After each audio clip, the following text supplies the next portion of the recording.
Merhaba arkadaşlar, İğne Oyası ve El İşleri YouTube kanalıma hepiniz hoş geldiniz. Bugün sizlerle birlikte bu güzel hırkamızı çalışacağız. Hırkamız oldukça basit ve muhteşem görüntüye sahip bir hırka oldu arkadaşlar. Herkese tavsiye ederim. Hatta tavsiye etmeme bile gerek kalacağını sanmıyorum. Gerçekten herkesin öreceği güzellikte bir hırka oldu. Yapımı da oldukça basit.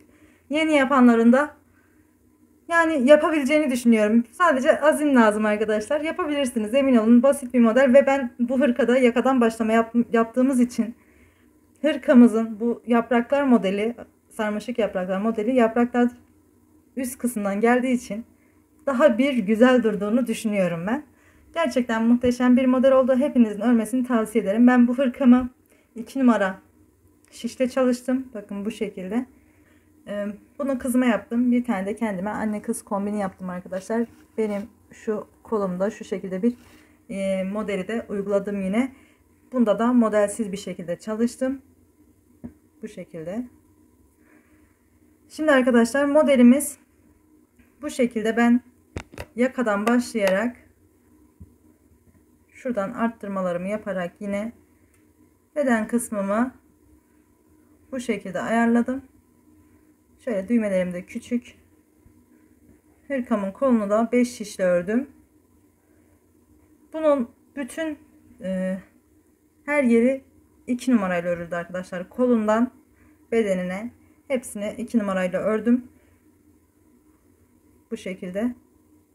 Oldukça güzel bir hırka oldu arkadaşlar. Şimdi ben size bu küçük olanın yani videoda medium large olan şu üzerimdeki hırkayı anlattım.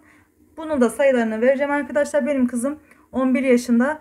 X small biraz geniş oluyor kendisine. Bir model daha eklerseniz bunu small bedene çevirebilirsiniz diye düşünüyorum. Yine sayılarını vereyim. Dediğim gibi her ikisinin de videoda anlattım. Benim üzerimdeki uzun olan hırka. Ben biraz uzun yaptım. Bu crop hırka. Ben buna 7 model uyguladım. Beden, şu üst bedenden sonra alt kısma 7 tane model uyguladım. Yani şablonumuzu 7 defa döndüm. Bu şekilde bu hırkamız. Ben şimdi ikisinin de sayılarını vereceğim. Zaten videoda anlattığım beden, dediğim gibi medium ve large bedenler için uygun sayılarla bu modelimin, yani bu hırkamın da sayılarını şöyle kısaca vereceğim. Yaka kısmımızı yine 126 ilmek başladım. Bir ters bir düz lastik kısmını, şu yaka kısmını ördüm. Her ikisinde de aynı yaptım. Bu yaka kısmının sayıları aynı arkadaşlar. Bunu 2 numarayla ördüm.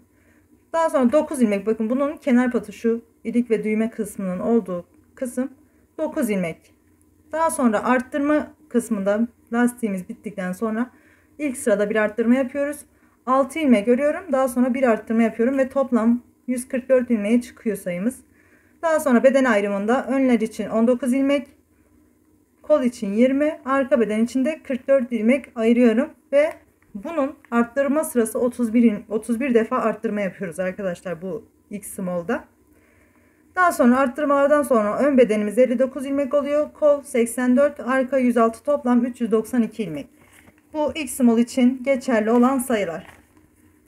Bu medium large, yani şu üzerimdeki hırka içinde şöyle. Bunun bedeni içinde arkadaşlar yine 126 ilmek attım ama bundaki şiş numaram 2,5. Yine lastiğimi istediğim, bunu da biraz daha uzun ördüm arkadaşlar. Lastiğim 13 sıra. Yaka kısmında, kol kısmında, etek kısmında 13 sıra yaptım bunda. Daha sonra bunun kenar pat, yani üzerindeki hırkanın, medium large hırkanın kenar patları 10 ilmek. Zaten bunun sayılarını videoda göreceksiniz arkadaşlar. Bunu çok da göstermenin bir mantığı yok. Eğer bundan, yani small beden istiyorsanız buna şöyle bir model daha ekleyerek small beden elde edebilirsiniz. Ya da bunu 2,5 numarayla örmek zaten bedenini büyütecektir. Yani bu şekilde arkadaşlar. Umarım beğenirsiniz, memnun kalırsınız. Videoma geçmeden önce kanalıma abone olup videolarımı beğenip ufacık da olsa bir yorum yaparsanız beni çok mutlu edersiniz. Dediğim gibi modelimiz bu şekilde. Umarım yapıp memnun kalırsınız. Şimdi hırkamızın yapımına geçelim. Yapacak olanlara kolay gelsin. Evet, ipim Alize Angora Gold. 100 gram ve 550 metre uzunluğunda. Renk numarası 67. Lot numarası bu şekilde arkadaşlar. Tam krem de değil, vizon da değil.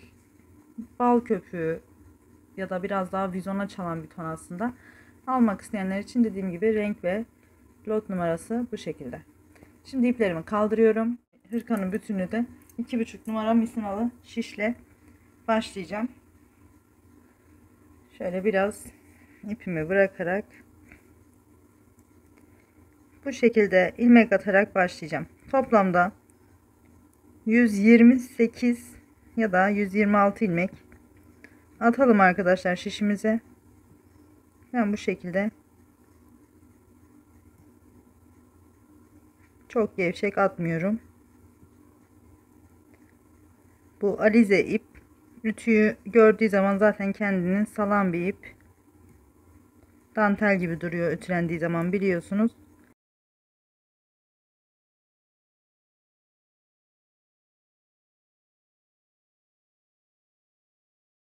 İlmeklerimizi atıp dönelim arkadaşlar. Döndüğümde toplamda kaç ilmek attığımı söyleyeceğim.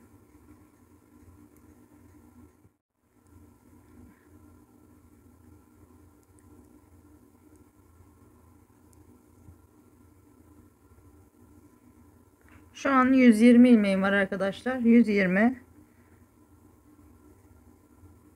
21, 22, 23, 24, 25 ve 26.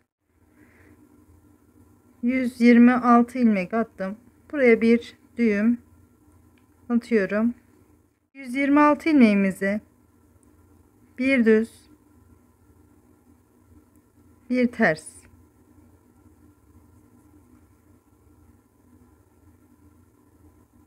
bir düz, bir ters, bu şekilde birebir örüp bir düz bir ters olacak şekilde örüp geleceğim arkadaşlar.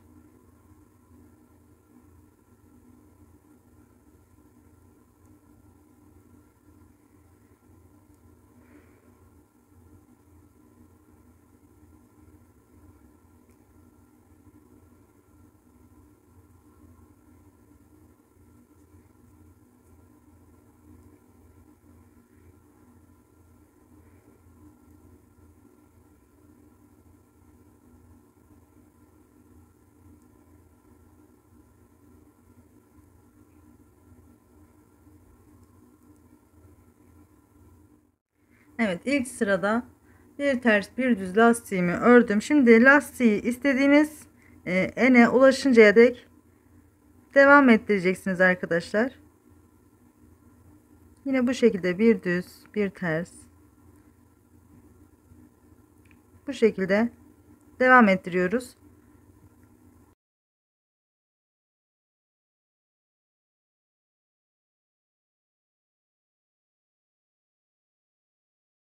Şimdi lastiğimi istediğim uzunluğa gelinceye dek devam ettireceğim.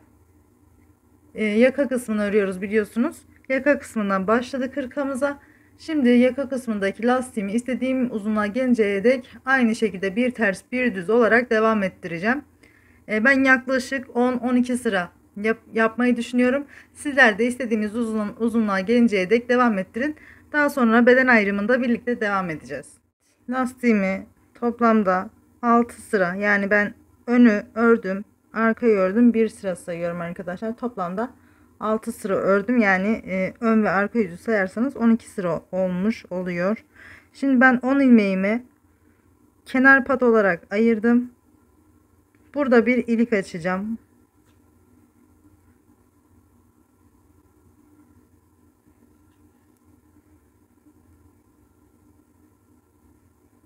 Beş ilmeğimi ördüm. Ya da 4 ilmeğimi alayım. 4 ilmeğimi ördüm. Bu 2 ilmeğimi şunu örmeden alayım. Bu ters ilmeğimi de düz örüyorum. Ve örmeden aldığım düz ilmeğimi de üstünden atlatıyorum bu şekilde. Düzgün bir görüntü alması için. Şimdi kalan ilmeklerimi 4 ilmeğimi örüyorum.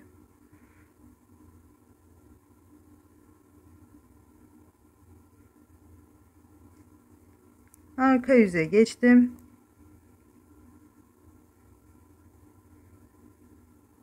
İlk ilmeğimi ben örmeden alıyorum.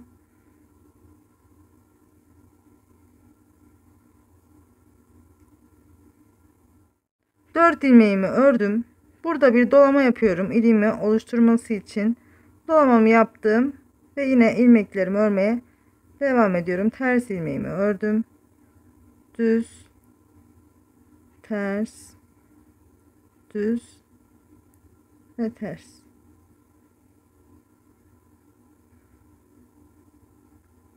Bu şekilde. Şimdi ön yüzden de ördüğümüz zaman iliğimiz oluşmuş olacak. Çok büyük bir ilik olsun istemiyorum arkadaşlar. Ben küçük bir düğme kullanacağım bu hırkada. Şimdi kalan yine ilmeklerimi ördüm. Bu arka yüzü yine lastik örgümü devam ettireceğim. Bir düz bir ters olarak öreceğim. Bu arka yüzü de lastik örgümüzü örüp ön yüze geçip beraber devam edelim.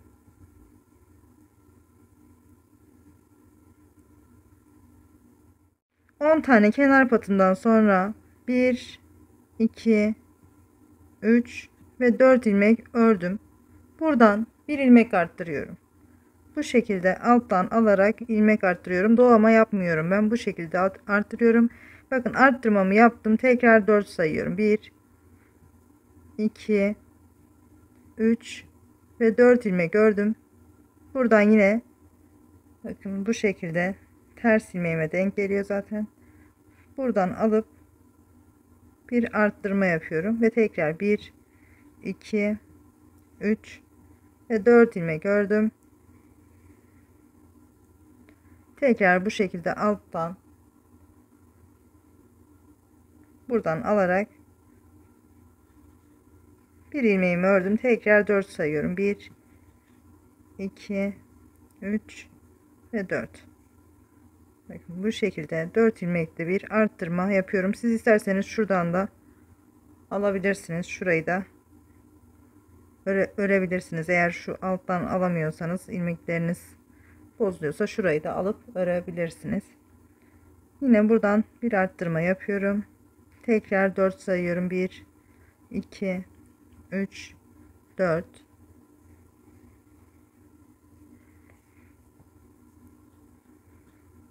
Tekrar alttan alıyorum ve bir ilmeğimi ördüm, arttırma yaptım.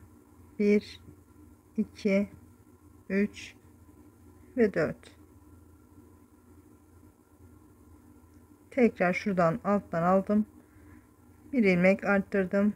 Tekrar 1 2 3 ve 4. Yine 4 ilmek ördüm ve buradan alıyorum ve bir arttırma yaptım. Tekrar 4 sayıyorum. Yine 4 ilmek ördüm. Bir arttırma yapıyorum. 1 2 3 4. Alttan alıp bir arttırma yapıyorum. Tekrar 4 sayıyorum. 1 2 3 ve 4. Şimdi bu şekilde kalan ilmeklerimi de aynı şekilde 4 ilmekte bir arttırma yaparak sıra sonuna kadar, şu kenar patıma kadar geleceğim. Sizler de devam edin. Yine sıra sonunda birlikte devam edeceğiz. Evet, bakın arttırmalarımı yaparak sıra sonuna kadar geldim. Burada son kısımda 3 ilmeğim kalıyor. Buradaki 3 ilmeğin öncesinde de yine bir arttırmamı yapıyorum. Daha sonra 3 ilmeğimi örüp kenar patımın 10 ilmeğini de yine lastik örgümü devam ettiriyorum.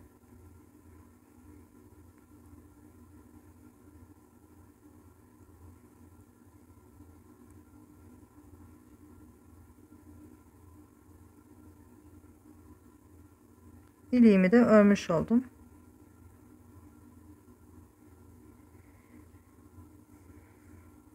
Bakın bu şekilde iliğimiz de oluşmuş oldu. Şimdi arka yüze geçiyorum.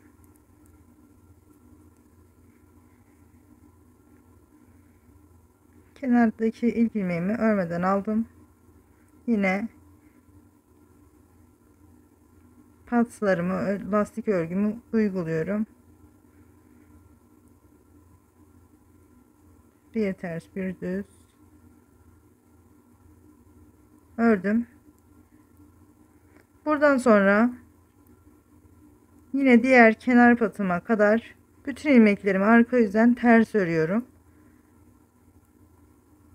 Yine bu sıra sonuna kadar bütün ilmeklerimizi ters örelim. Kenar kısımdaki yine 10 ilmeğimize lastiğimizi uygulayıp ön yüzde birlikte devam edelim. Arkadaşlar arttırmalarımızı yaptık ve arka yüzden de örüp tekrar ön yüze geldim. Bu arada arkadaşlar arttırmalarımızı yaptıktan sonra şu kenardaki 10 kenar patımız, 10 tane ilmeğimiz her ikisi de dahil olacak şekilde 153 ilmeğim var şu anda şişimde. Bu 153 ilmeği şimdi ön, arka ve kollar olacak şekilde ayıracağım. Lastiğimi örüyorum.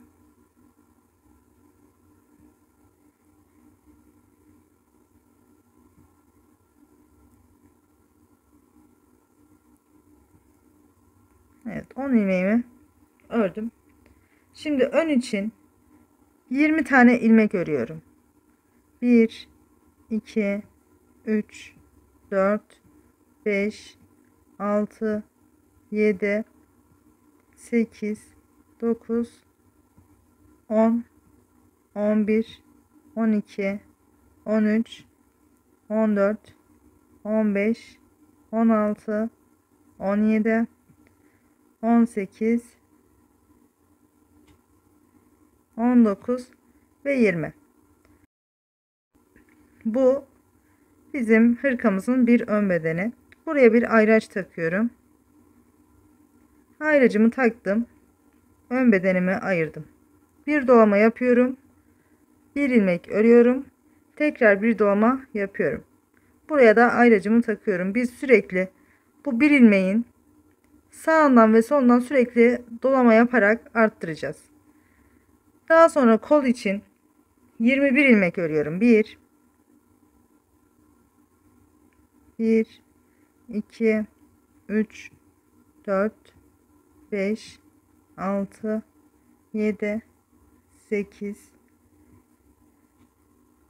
9 10 11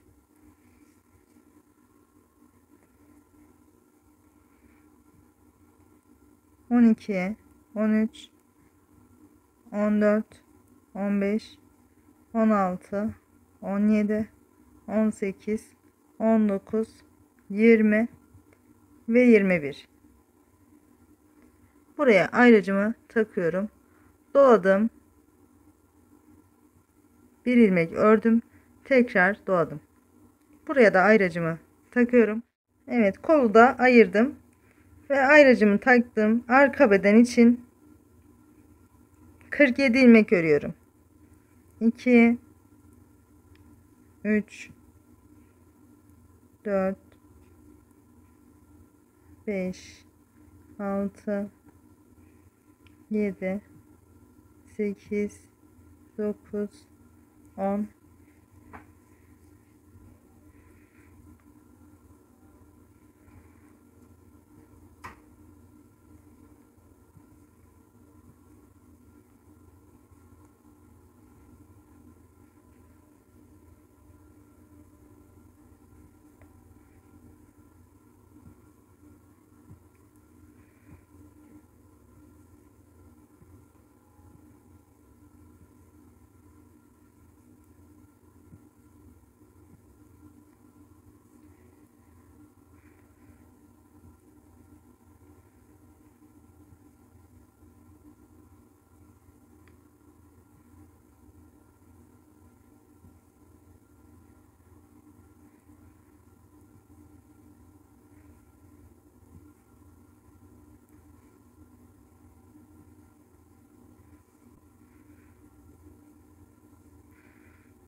41 42 43 44 45 46 ve 47. 47 ilmek gördüm. Yine buraya da ayracımı takıyorum. Doladım. Bir ördüm. Doladım ve tekrar ayracımı takıyorum. Daha sonra yine kol için 21 ilmek örüyorum.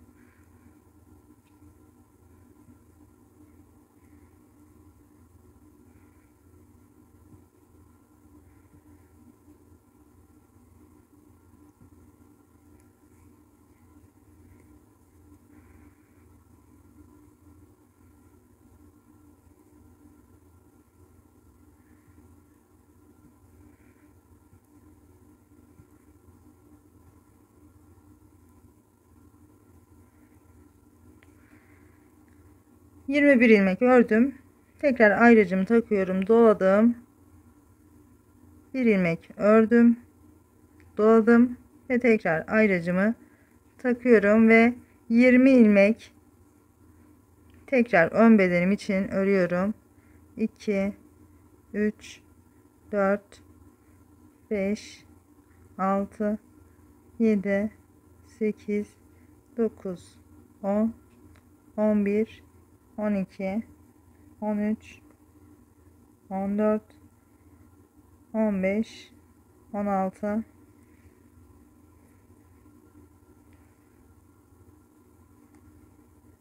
17 18 19 ve 20.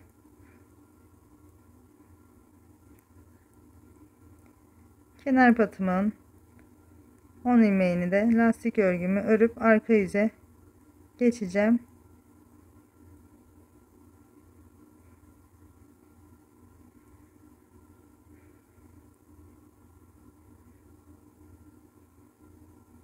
Ve arka yüze geçtim.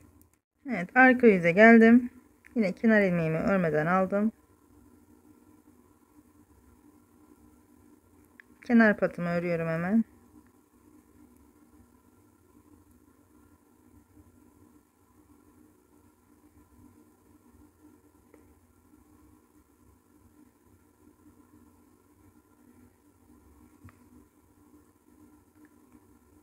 Yine ayraçlarıma kadar arka yüzden ters örüyorum.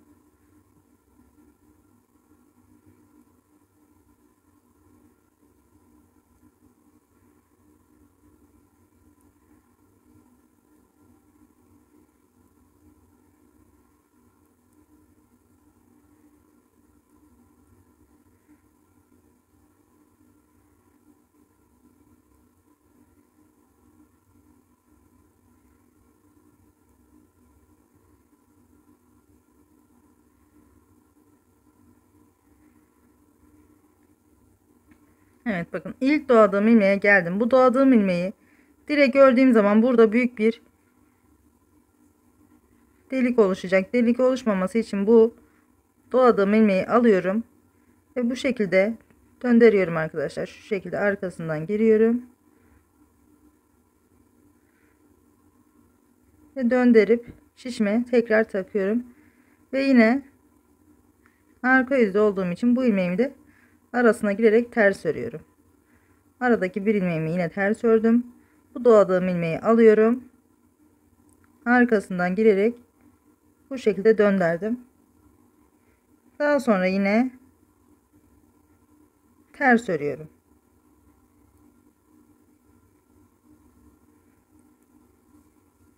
Tekrar şurada da göstereceğim.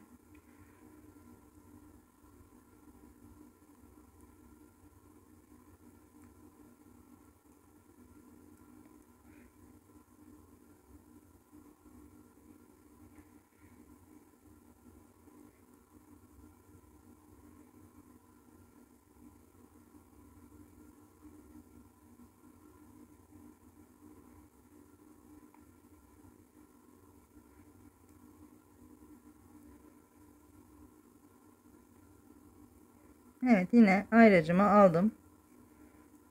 Doladığım ilmeğe geldim. Bu doladığım ilmeği çevirdim. Bu şekilde. Daha sonra yine şuradan girerek ters örüyorum. Aradaki bir ilmeğimi de ördüm. Tekrar doladığım ilmeği alıp çeviriyorum ve ters örüyorum. Arka yüzü doladığımız ilmeklerin hepsini bu şekilde çevirerek örüyoruz ve bakın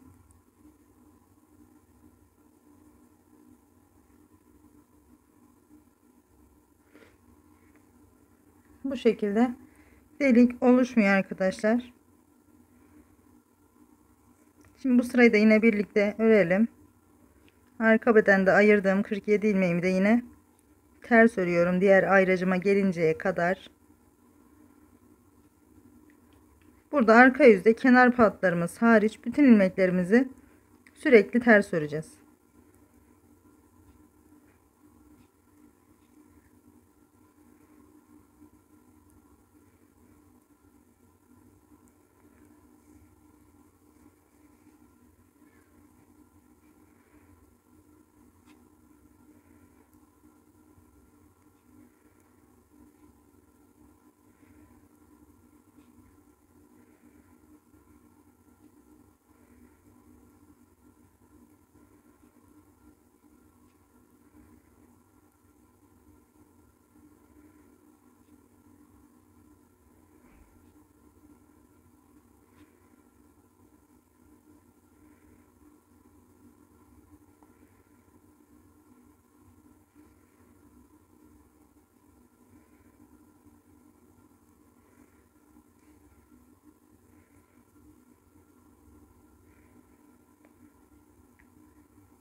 Evet, yine ayrıcıma geldim.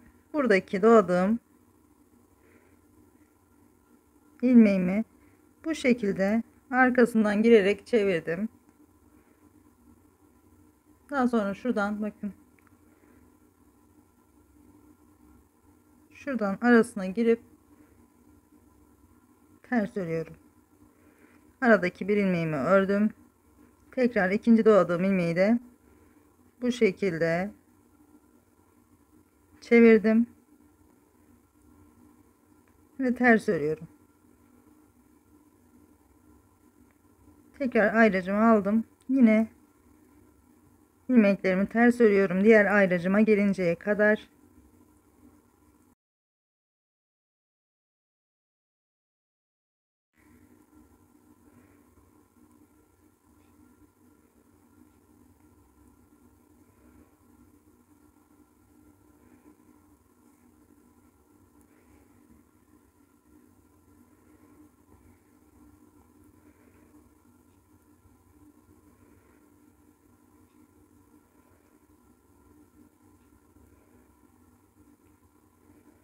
Tekrar ayracıma geldim.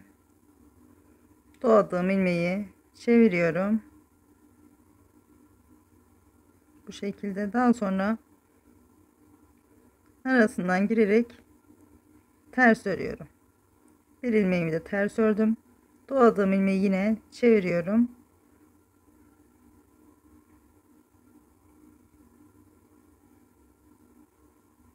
Ve ters örüyorum.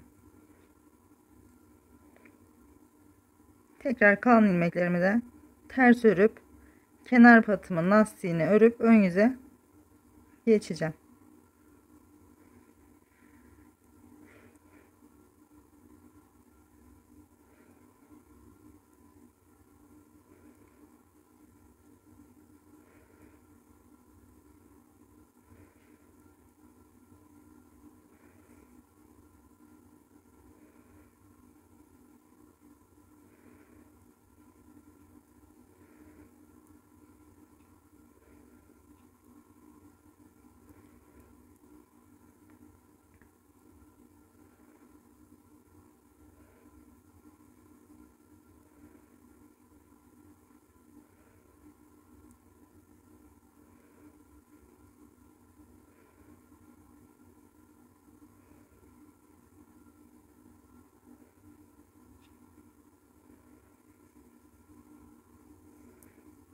Ve ön yüze geçtim.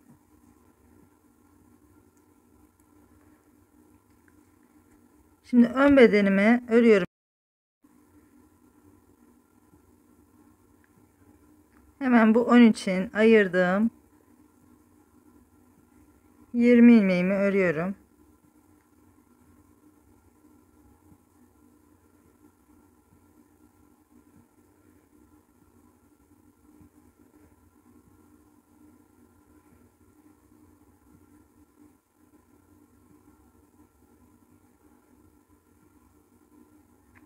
Evet, ön kısmını ördüm. Ayracımı aldım. Bakın bu ayraçlarımın arasında bir ilmek vardı. Yani ilk bir ilmeğim vardı. 2 ilmeğim kenardaki, bu bir ilmeğimin iki yanındaki ilmekleri bir önceki sırada dolayarak arttırmıştık. Şimdi bu bir ilmeği öreceğim. Bu ortadaki bir ilmeğimden önce doluyorum. Bir ilmeğimi ördüm. Yine önceki sırada yaptığım gibi bu ortadaki ilmeğin sağından ve solundan arttırma yapıyoruz sürekli. Kenarda arttığı için mesela bir sonraki sırada 5 ilmeğimiz oluyor toplamda. 2 ilmek göreceğim. Daha sonra ortadaki ilmeğin sağından ve solundan yine arttırmalarımı yapacağım. Bu şekilde roba kısmını istediğimiz büyüklüğe, istediğimiz bedene gelinceye kadar ilerleteceğiz arkadaşlar. Şimdi ben bu kol kısmına model uygulamak istiyorum. Burada 21 ilmekte bizim modelimiz, yani benim kuracağım model 15 ilmekten oluşuyor. 3 ilmek örüyorum. 2 ve 3. 3 ilmek ördüm. 3 ilmek de burada kalacak. Arada 3, 6, 9, 12 ve 15 ilmeğim var. Şimdi burada doluyorum. 1, 2, 3, 4 ve 5. 5 ilmek ördüm. Doladım. Ve 3 ilmeği birlikte örerek kesiyorum. Tekrar doladım. 1, 2 ilmek ördüm. Daha sonra 3 ilmeği birlikte keserek örüyorum. 2 ilmek ördüm ve doladım. Bakın toplamda 1, 2, 3 ve 4 tane arttırmamız var. Ve 2 tane de üçlü kesmemiz var.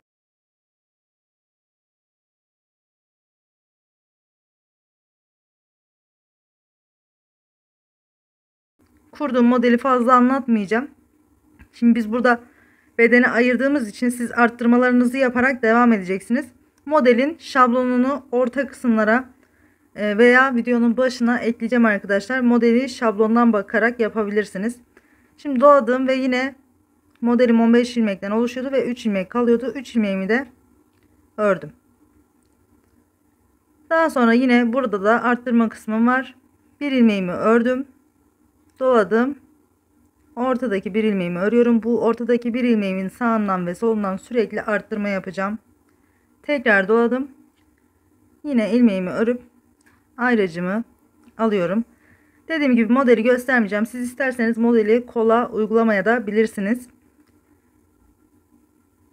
Bu şekilde bedenimi arttırarak geleceğim. Dediğim gibi şablonu videonun başına ekleyeceğim. Siz oradan bakarak beden kısmını arttıracaksınız ve kol kısmına isterseniz modeli uygulayabilirsiniz. İsterseniz sade bir şekilde de örebilirsiniz arkadaşlar. Şimdi ben bedenimi aynı şekilde dediğim gibi bu arttırma için ayırdığımız ayraçlarımızın arasındaki bir ilmeğin sağından ve solundan sürekli arttırmalar yaparak bedenimi istediğim büyüklüğe gelinceye kadar büyüteceğim. Biliyorsunuz yakadan başlama hırkalarda, yeleklerde bedeni roba kısmından büyütebiliyorsunuz. Bunu ilerleteceksiniz. Daha sonra üzerinize omuzlarınızdan, yakanızdan omuzlarınıza doğru kol altına kadar öreceksiniz arkadaşlar. Kol altına gelinceye kadar öreceksiniz. Kendi bedeninize göre büyütebilirsiniz. Ben bu şekilde ölçerek devam edeceğim. Aynı şekilde devam ediyorum. Başka hiçbir işlem yok. Sadece bu robamızı büyüteceğiz. Dediğim gibi ben kola model uyguluyorum. Modelin de şablonunu başa ekleyeceğim. Arttırma kısmıma geldim. Bir ilmeğimi ördüm, doladım. Yine bir ilmek ördüm, doladım. Tekrar bir ilmeğimi de örüyorum ve kol kısmına geldim.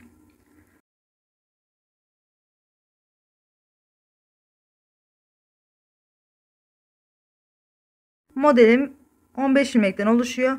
3 ilmek örüyorum. Doladım. 5 ilmek örüyorum. 1, 2, 3, 4 ve 5. 5 ilmek ördüm, doladım. 3 ilmeği birlikte örerek kesiyorum. Doladım. 1, 2 ilmek örüyorum. Tekrar 3 ilmeği birlikte örerek kesiyorum. Daha sonra yine 2 ilmek örüyorum.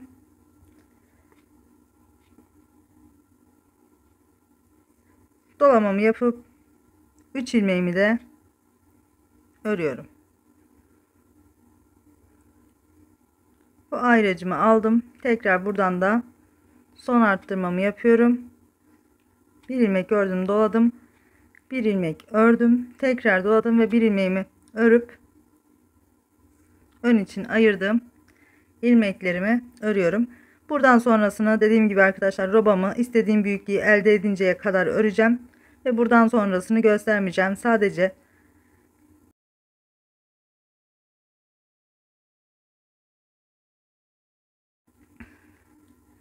her ön yüzde arttırma yaparak ve arka yüzde de bu arttırma yaptığım, doladığım ilmekleri çevirerek öreceğim. Kol kısmını da dediğim gibi şablonunu koyacağım. Siz isterseniz modeli de koymadan devam edebilirsiniz. Döndüğümde yine kaç defa arttırma yaptığımı, toplam ilmek sayımı vereceğim arkadaşlar. Şimdi robamızı ilerletip dönelim. Evet arkadaşlar, ben bakın şöyle tekrar bir anlatacağım. Biz burada bedenimizi ayırırken ön beden için kenar patımızın 10 ilmeğinden sonra 20 ilmek ayırmıştık. Arada bir ilmek bırakıp bu bir ilmeğin sağından dolama yapıp bir ilmeği örüp tekrar bir dolama yaparak arttırma yapmıştık. Bu arttırmalarımızı toplamda 40 sıra, bakın ayraçlarımın arasında şu an bu ortadaki ilmeğimden önce 40 ilmeğim var. Bu yine ortadaki ilmeğimden sonra kol için ayırdığım 21 ilmekten önce yine 40 ilmeğim var. Yani 40, bakın ayracım burada takmış oldum. Hani bir ilmeğimizin sağına ve soluna ayraçlarımı takmıştım. Şimdi bu ayraçlarımın arasında toplamda 81 ilmeğim var. Ön için ayırdığım 20 ilmek bu kısım. Daha sonra arttırma yaptığım 40 sıra, toplamda 81 ilmeğim var iki ayracımın arasında. Daha sonra kol için ayırdığım 21 ilmek, tekrar ikinci arttırma yaptığım kısım, yine bu kısımda şu ayraçtan bu ayraca kadar yine 81 ilmek. Şimdi burada ön bedenimi hemen ayıracağım. Kenar ilmeğimi örmeden alıyorum.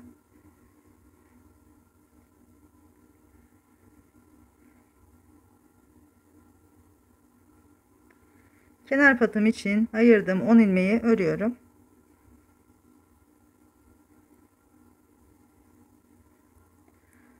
Ayracımı aldım ve 20 ilmeğim vardı ilk ayırma yaptığımız kısımda. 3, 4, 5, 6, 7, 8, 9, 10, 11, 12, 13, 14, 15, 16, 17, 18, 19 ve 20. Artık ayraçlarımı çıkarıyorum. Şimdi burada bu arttırma yaptığımız ortadaki ilmeğime kadar ön bedenim olmuş olacak. Şimdi biz 20 ilmeğimizi ördük. Buradan da şu ortadaki bir ilmeği de alınca ön bedenim 41 ilmek burası, 20 de burası, 61 ilmeğe çıkıyor. Bir de burada 10 kenar patımız var. 71 ilmek oluyor arkadaşlar. Şimdi bu orta kısımda arttırma yaptığım bir ilmeğe kadar örüyorum. Yani 41 ilmek daha öreceğim.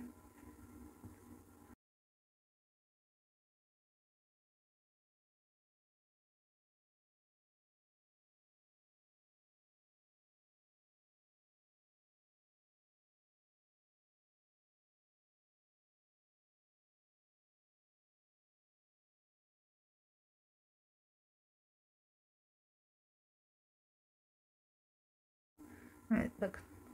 Bu ortada arttırma yapmış olduğum ilmeğimi de, bakın bu orta kısımdaki ilmeğimi de ön bedenime ekliyorum. Şimdi ön bedenim toplamda 71 ilmek. Kenardaki patımla birlikte toplamda bir önümüz 71 ilmek oldu. Şimdi kol kısmına böyle bir iğneme, örgü iğnesine bir ip geçirdim. Bakın bu ortadaki ilmeğimden tekrar şuradaki ikinci arttırma yaptığım kısma kadar bu iğneme bütün ilmeklerimi geçireceğim.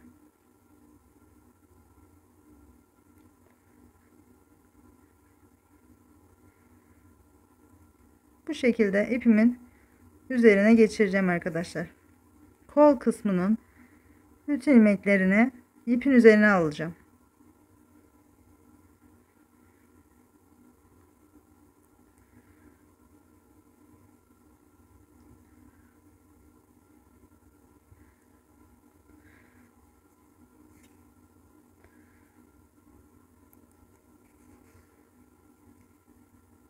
Evet bakın kol kısmını ipime geçirdim. Şimdi bu ipimi de bu şekilde bağlayacağım.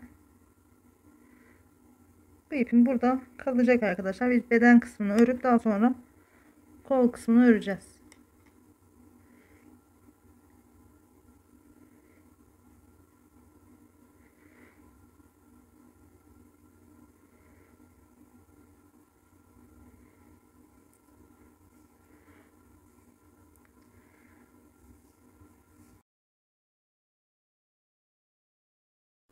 Evet, kol kısmımı ipe geçirdikten sonra bakın direkt bu arttırma yaptığım ortadaki ilmeği de arka bedene bıraktım arkadaşlar. Kol kısmına katmadım, arka bedende. Şimdi ön bedeni örmüştük. Hemen arka bedene örmeye devam ediyoruz. Burayı sıkıca örüyorum. Gevşeklik olmasın diye, zaten biraz salacak kendini. Şimdi arka bedeni de komple örüyorum. Diğer kısımdaki kol kısmına kadar.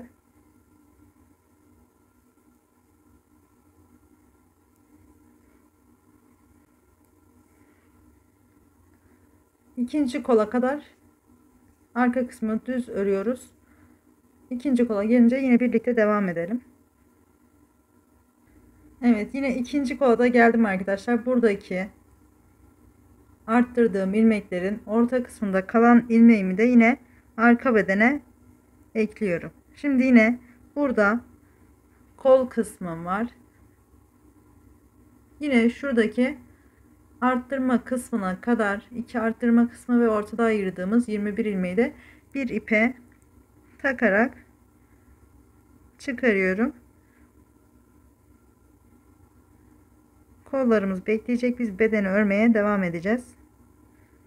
Şimdi bu kolu da ipimize geçirip tekrar dönelim.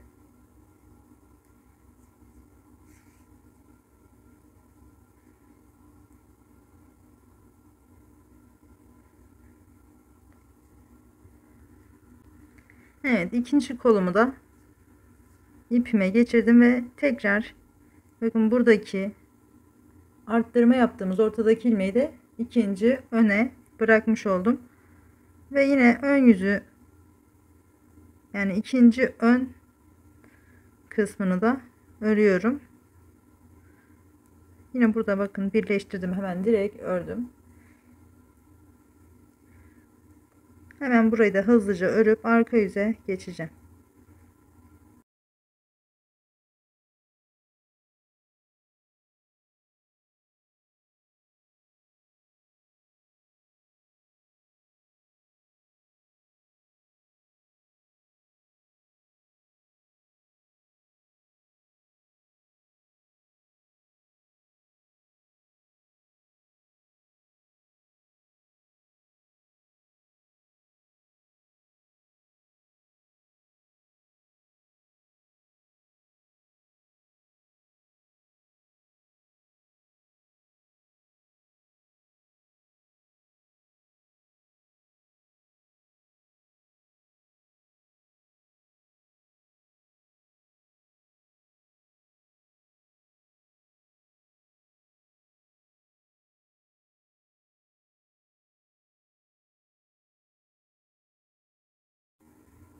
Bu arada arkadaşlar bakın 4 tane ilik açtım toplamda.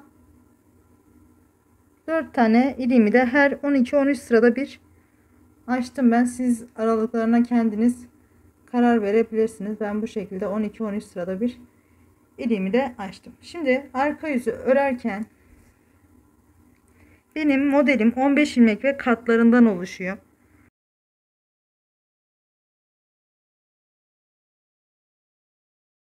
Şimdi bizim bir önümüz,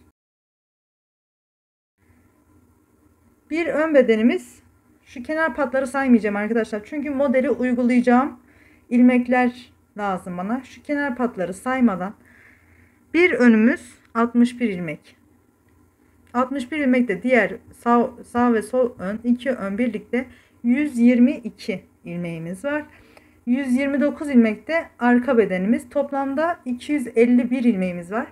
Benim modelim 15 ilmek ve katları artı 1 ilmek olduğu için benim 4 ilmek eksiğim var şu anda. Bunun için 4 tane arttırma yapacağım arkadaşlar.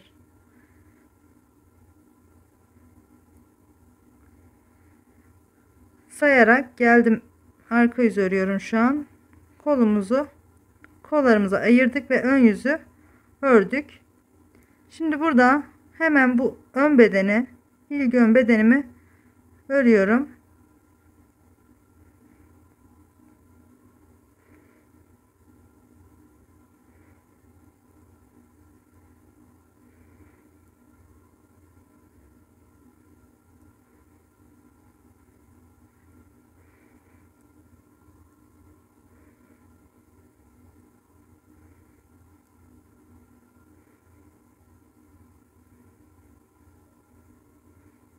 Hemen kol altına gelelim arkadaşlar. İlk kol altına gelince orada 2 ilmek arttıracağım. Diğer kolumdan da yine kol altında 2 ilmek arttıracağım. Oraya kadar hızlıca gelelim. Evet, kol altına kadar geldim arkadaşlar, bakın. Şimdi burada şu 2 ilmeğimi de burada da arttırma yapabiliriz ama şimdi bu ilmeğimizi ördüğümüz zaman şu arası açılacak. Bakın. Görüyorsunuz bu şekilde açıldığı için burada da şöyle tığ yardımıyla bakın ipimin altından girdim. Böyle zincir çekerek bir ilmek arttırdım ve buraya sağ şişime aldım. Bir tane daha aynı şekilde şu şekilde zincir çekerek 2 tane ilmek buradan arttırmış oldum. Şimdi yine ilmeklerimi örerek devam edeceğim.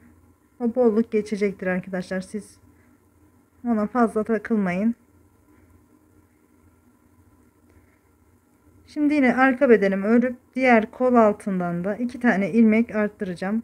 4 ilmeğim eksikti. Bu 4 ilmeği bedenimin alt kısmına model kuracağım için ona göre ayarlıyorum arkadaşlar. Siz de yani aşırı bir eksiğiniz yoksa şimdi üst kısımda bir sıra daha da arttırarak örebilirsiniz. Eğer bedeninize tam olmuşsa ve arttıracağınız ilmek sayısı 3-4 tane ise bir sıra daha örmenize gerek yok. Burada bedeni ayırırken 3-4 ilmek arttırılabilir. Hatta 6 ilmeğe kadar arttırılabilir yani.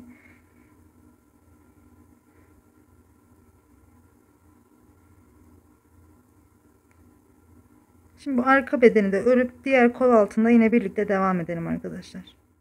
Evet, ikinci kol altına da geldim arkadaşlar. Yine buradan da 2 ilmek arttırıyorum ben. Dediğim gibi sayımın denk gelmesi için kol altında 2 ilmek, toplamda 4 ilmek arttırdım.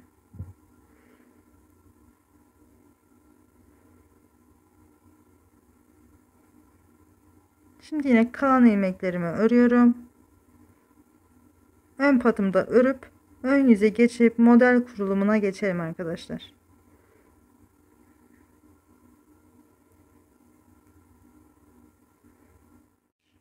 Beden ayrımını yaptık. Şimdi buradan itibaren hırkamızın alt bedenine, yani kol altından itibaren model uygulamasına başlayacağız. Ben zaten kolada şöyle tam orta kısmına denk gelecek şekilde bir model koydum. Şu an hiç buhar basmadım arkadaşlar. Tamamen bitince bir buhar basıldığı zaman çok daha dökümlü ve güzel duracak. Bittiğinde buhar basmayı düşünüyorum. Şu an yaptığım için bittikten sonra buhar basacağım. Şimdi burada bu sarmaşık yapraklar modelini alt bedenine kuracağız. Ben dediğim gibi kol kısmında çok anlatmadım. Bunu Pinterest'ten indirdim arkadaşlar. Yine topluluk kısmında, Instagram'da da bu şablonu paylaşırım ama modelin ilk kuruluşunu göstereceğim. Şablon okumayı bilmeyenler için modelin kuruluşunu göstereceğim ve şablonların nasıl okunduğunu da kısaca anlatmak istiyorum. Şablon okumayı bilmeyenler için şablonu da şu şekilde kısaca anlatacağım. Zaten sürekli aynı işaretler, aynı semboller olduğu için kafanızın karışacağını sanmıyorum ama hiç okumayı bilmeyenler için kısaca geçeceğim. Şimdi bizim şu baştaki ve sondakiyle işimiz yok. Sondakini baz alabilirsiniz. Biz sadece şu doladığımız ilmeklerden itibaren modeli tekrar edeceğiz. Arada bir ilmeğimiz devam edecek arkadaşlar. Biz onu da düz örüyoruz ve haroş olarak, yani ters örenler ters örüyor. Onu önden, ben düz ördüğüm için kendime göre söylüyorum, siz kendinize göre. Ben önden düz, arkadan düz öreceğim bu ilmeği. Yine modelin, yani şu 15, yani şu doladığımız ilmekten tekrar doladığımız ilmeğe kadar toplam 15 ilmek. 16. ilmeğimiz bir ilmek model geçişleri arkadaşlar. Biz bu kolda model geçiş, yani ikinci bir model olmadığı için direkt 15 üzerine kurduk. Ama alt bedende arada bir model, yani iki modelin arasında bir ilmek ilerleyecek. Şu başta ve sonda gördüğünüz ilmek alt kısımda aynı şekilde ilerleyecek. Fakat biz burada da bu ön patımdan önce, bu ön patımdan sonra hemen dolayacağım ve yine hırkamın son sıra, yani son kısmına geldiğinde yine dolayıp ön patıma geçeceğim. Arada ters ilmek koymadan yapacağım ben. Şimdi modelimiz, bakın şablonda belirttiği gibi doladım, 1 2 3 ilmek ördüm, doladım, 1 2 3 üçlü kesme arkadaşlar. Şu alttaki çizgilerine bakarak ilerleyeceksiniz. 3 tane ilmeği birlikte örerek, bakın sola doğru, üstü sola doğru kesiyorsunuz. Tekrar dola, sağ ikili, sağ ikili kesiyoruz, dola, 1 2 ilmek düz, sola üçlü kes, 1 2 düz, dola ve bir ilmeğimiz haroşa. Tekrar bu arka kısmı komple ters örülüyor arkadaşlar. Arada bir ilmeğimiz haroşa, dediğim gibi 15 ilmeği sürekli tekrar edeceğiz. Tekrar ikinci sırası, şu boş kısmı saymıyoruz. Bu boş kısmı arka yüzü arkadaşlar. İkinci sıramızda, yani şurada 3 yazıyor. Modelin ikinci ön yüzünde yani. Dola, 1 2 3 4 5 düz ör, dola üçlü kes, sola üçlü kes, dola, 1 2 ilmek düz, sola üçlü kes, 1 2 düz ilmek, tekrar dola. Modelimiz bu şekilde arkadaşlar. Şimdi ben ilk kuruluş sırasını göstereceğim. Bilmeyenler için kısa bir örnekte de, yani kısa bir küçük bir parçada da tekrar anlatabilirim ayrıca. Şimdi ben bu modeli hırkama uygulayacağım. Şu şekilde parlama yapmasa bir modeli de beraber kuralım istiyorum. Şimdi toplamda 255 tane ilmeğim var. Ön patlarım hariç. Bunlarla birlikte 275 ilmeğim var.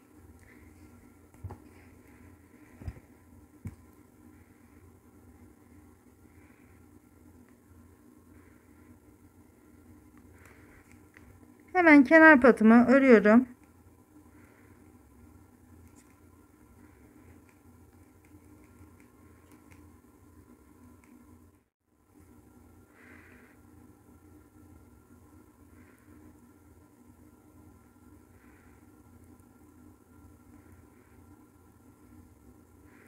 Evet, kenar patımı ördüm. 10 ilmek kenar patımda. Burada hemen bakın, şurada modelimde dediğim gibi bunu saymıyoruz. Bu bizim patımız olarak görebilirsiniz. Hemen ilk ilmeği dola demiş. Dola, 1 2 3 düz ör. Doladım. 1 2 ve 3 düz ör. Daha sonra dola, sola üçlü kes, tekrar dola. Doladım. Bakın 3 ilmeği birlikte bu şekilde örünce sola üçlü kesmiş oluyorsunuz. Doladım, sola üçlü kestim. Tekrar doladım. Sağa ikili kes ve dola. Bakın 2 ilmeğimi sağ kesmeyi de ben bu şekilde yapıyorum. Sizler kendinize göre, ben şöyle hafif genişletip bu şekilde giriyorum. Sağa ikili kes, dola, 1 2 düz, sola üçlü kes, 1 2 düz, sola üçlü kes demiş. 3 ilmeği bu şekilde birlikte örerek kesiyorum. Daha sonra 1 2 düz, dola, 1 2 düz, dola. Modelimiz 15 ilmekti dediğim gibi. 3 6 9 12 ve 15. Bakın doladığım ilmekle birlikte 15 ilmeğim var. Arada bir ilmeğim düz. Bu düz ilmeği önden düz, arkadan düz öreceğim. Şimdi modelimiz burada. İlk model bitti. Bu düzümü de ördüm. Bu düzümü de işte şuradaki ilmek olarak sayabilirsiniz ya da sondaki, fark etmez, sürekli tekrar ediyor zaten. Şimdi yine başa dönüyorum. Dola, 3 düz, dola, sola üçlü kes, dola, 1 2 3, dola, sola üçlü kes, dola, 2 ilmeği sağa doğru kes demiş.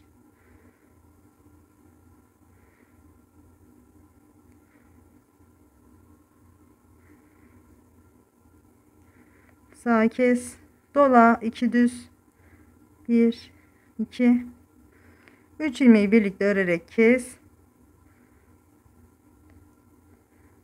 2 düz ve dola. Yine aradaki bir ilmeğimi de ördüm. Şimdi buradaki işlemi yine sıra sonuna kadar devam ettireceksiniz arkadaşlar. Bu sırayı aynı şekilde ilerletip dönelim. Evet, sıra sonuna geldim. Yine bakın aradaki bir ilmeğimi ördüm, doladım. 3 ilmek düz örüyorum. Doladım. 3 ilmeği birlikte örerek sola doğru kesiyorum. Doladım. 2 ilmeği sağa doğru, 2 ilmeği sağa doğru kestim. Doladım. 1 2 ilmek ördüm. Sağa doğru kestim, doladım. 2 ilmeği, 2 ilmek ördüm. Burada bir ilmek eksiğim var arkadaşlar. 3 ilmeği birlikte kesip örmem gerekiyordu. Burada ikili kesme yapıyorum. Artmış olacak zaten. 2 normalde bu ikili kestiğimiz ilmek normalde üçlü kesmeydi. Ama ilmeğim eksik olduğu için ikili kesme yaptım. Ve sayımız normale döndü. Bakın kenar patımdan önce dolamamı yaptım. Ve kenar patımı örüyorum. Dolamayla başladı. Kenar patımızdan önce yine dolamayla bitti arkadaşlar. Hemen arka yüzü de kısaca göstereceğim.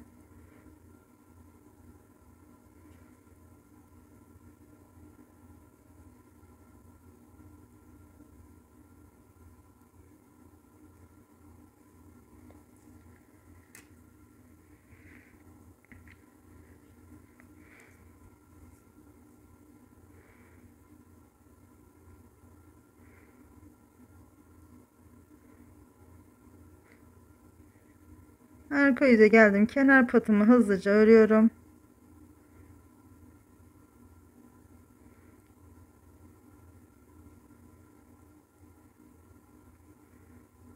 Ayracımı aldım. Bakın 1 2 3 4 5 6 7 8 9 10 11 12 13 14 ve 15 ilmek ters ördüm. Bu aradaki bir ilmeğimi düz örüyorum. Bu iki modelin arasında geçiş olan bir ilmeği önden düz arkadan düz öreceğim. Haroşa olarak ilerleyecek. Tekrar 15 ilmek ters, bir düz, 15 ilmek ters, bir düz. Bu şekilde devam edeceğim arkadaşlar. Yine modelin ikinci sırasını da kısa kısa göstereceğim arkadaşlar. Modelin tümünü göstermeyeceğim. Siz aynı şekilde devam edeceksiniz. Evet, tekrar ön yüzdeyim. Arka yüzü 15 ters, bir düz ördüm ve tekrar ön yüze geldim. Kenar patımı hemen örüyorum.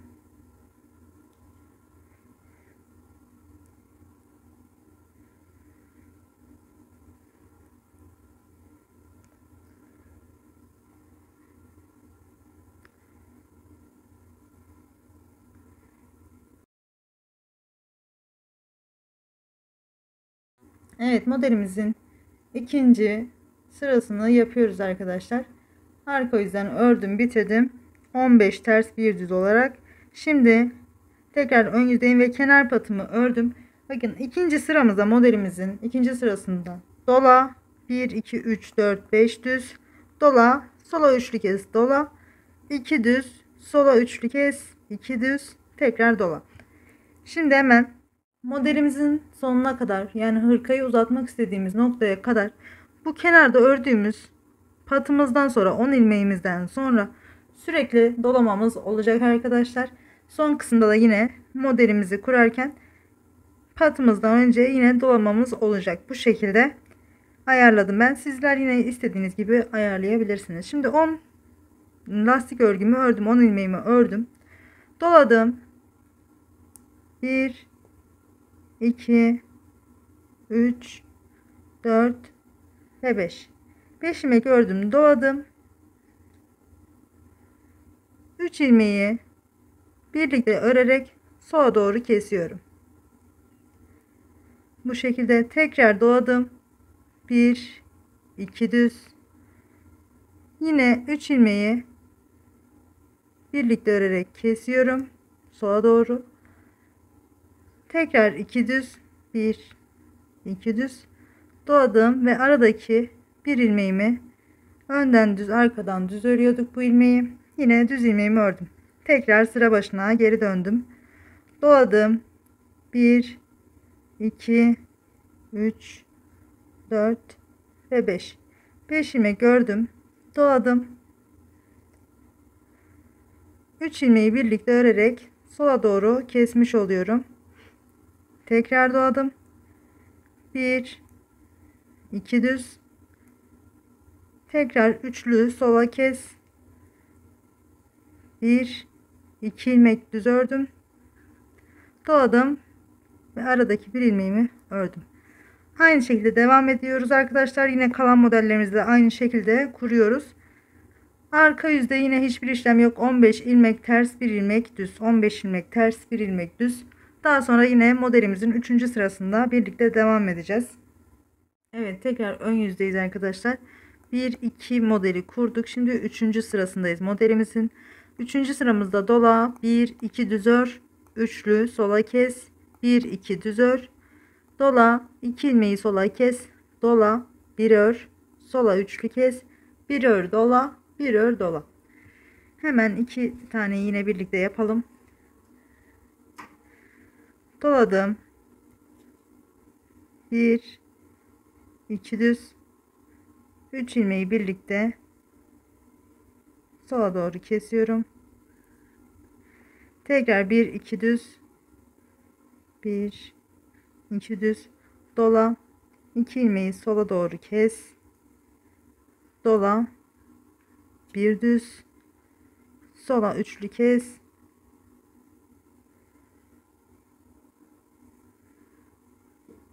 1 düz dola, 1 düz dola, 1 düz ve dola. Bakın bu ortada önden düz arkadan düz ördüğümüz haroşa olarak ilerleyecek bir ilmeğin öncesinde de sürekli dolama yapıyoruz. Dolamamı yaptım ve 16. ilmeğim olan haroşa ilmeğimi de ördüm. Tekrar doladım. 1 2 düz ördüm. 3 ilmeği birlikte sola doğru kesiyorum. Tekrar 1 2 ilmek örüyorum, doladım. 2 ilmeği sola doğru kesiyorum, doladım, bir ördüm, 3 ilmeği sola doğru kesiyorum,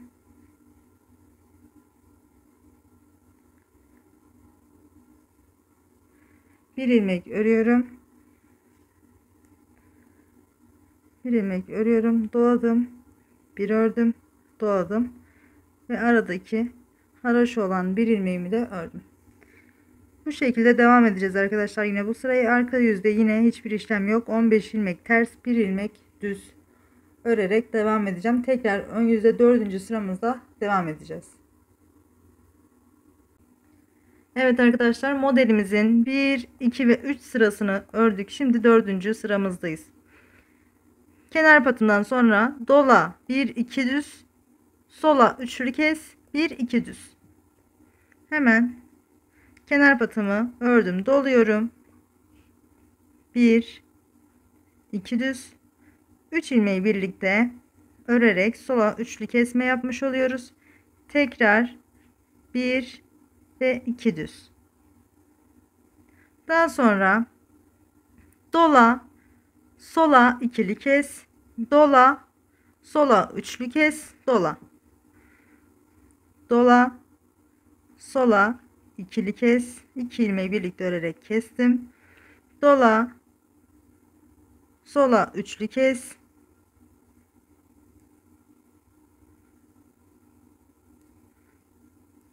dola, bakın, dola, 1 2 ve 3 ilmek düz dola, doladım, 1 2 3 ilmek düz ve dola, iki modelimin arasındaki bir ilmekle oluşan haroşamı da ördüm. Tekrar dola, 1 2 düz, 3 ilmeği birlikte örerek sola üçlü kesme yapmış oluyorum. Tekrar 1 2 düz, dola, 2 ilmeği birlikte örerek sola kesme yapmış oluyorum. Doladım, 3 ilmeği birlikte örerek kesiyorum, doladım ve 1 2 3 düz doladım ve tekrar aradaki bir ilmek olan haroşamı da örüyorum. Yine aynı şekilde devam edip gelelim arkadaşlar. Arka yüzden 15 ilmek ters, 1 ilmek düz örerek geliyoruz. 5. sıramızı da yine birlikte kuracağız. Evet arkadaşlar, 4. sıramızı da bitirdik. Şimdi 5. sıramızdayız. Sondan bir önce dola, 1 2 düz ör, sola üçlü kes, 1 2 düz ör. Kenar patımdan sonra doladım, 1 2 düz ördüm, sola üçlü kesiyorum,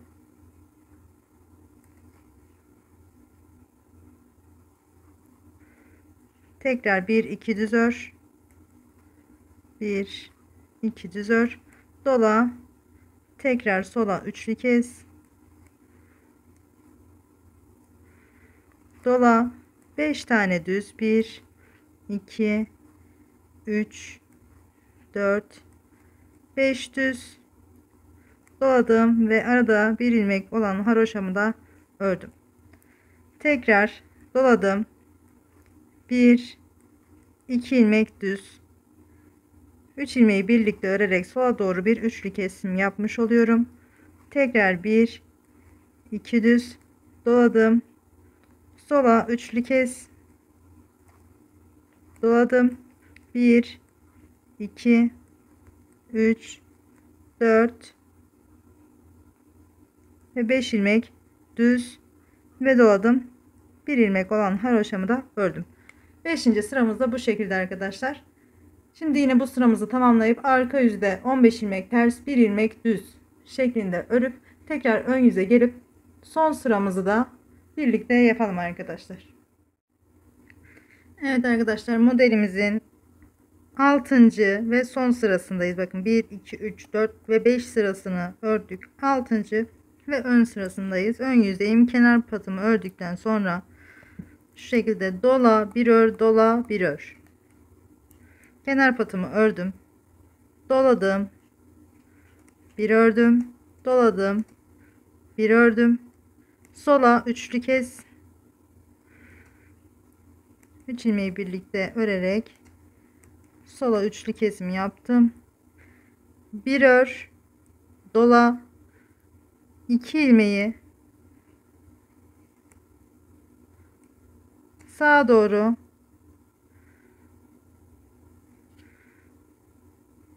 kesiyorum. Tekrar doladım.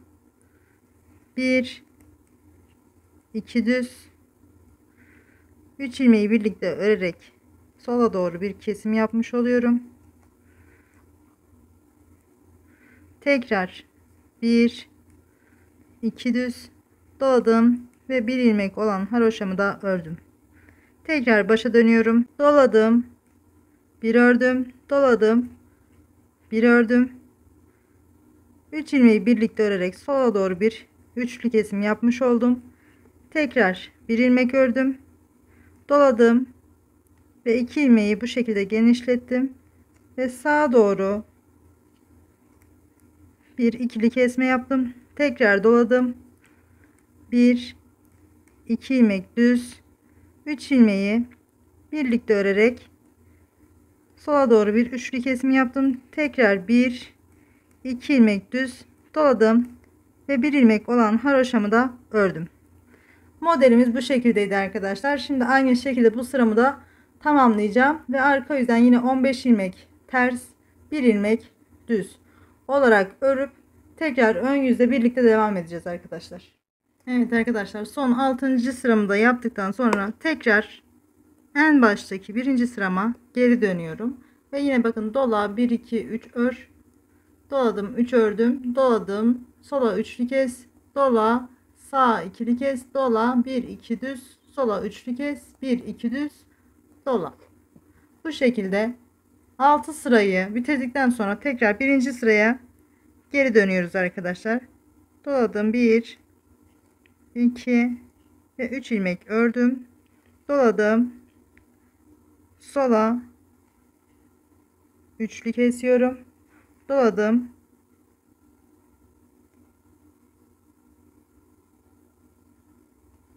sağa ikili kesiyorum, doladım, 1 2 düz, 3 ilmeği birlikte örerek sola bir kesim yapmış oluyorum. Tekrar 1 2 düz doladım ve bir ilmek olan ilmeğimi ördüm. Modelimiz bu şekilde 6 sıradan oluşuyor arkadaşlar. Bu 6 sırayı sürekli tekrar ediyoruz. Modelimizi 1 2 3 4 5 6 sırayı örüyoruz. 6. sıramız bittikten sonra tekrar ilk sıraya geri dönüyoruz. Ben 3 tane modelime, yani 3 tane şablonu 3 defa döndüm arkadaşlar. Şimdi